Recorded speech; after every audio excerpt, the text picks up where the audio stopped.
I've been building bikes for 13 years. I've been working on 15, but out of that 15, 13 years have been spent building and customizing bikes. I started working on bikes early in 2004. I used to build engines. I decided that that wasn't what I was very interested in. Customizing and creating and seeing what I can come up with is much more fun than doing the engine work. The project that I'm involved in also includes several other custom bike builders.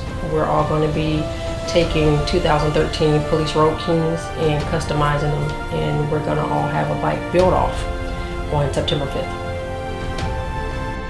I think the fact that the owner approached us about doing the build off was a great idea. It's also good to have several shops come together, a lot of shops that don't know anything about each other, and it's a good networking tool as well.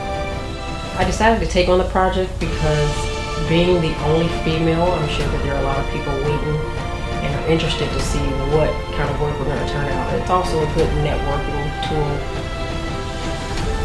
There were several factors that we used to come up with a design for the bike, including not wanting to do another bagger and to make something more unique and different. Don't want to give it all away though. The project entails several different types of fabrication, including some welding, fiberglass work, and also some hammer beating paint.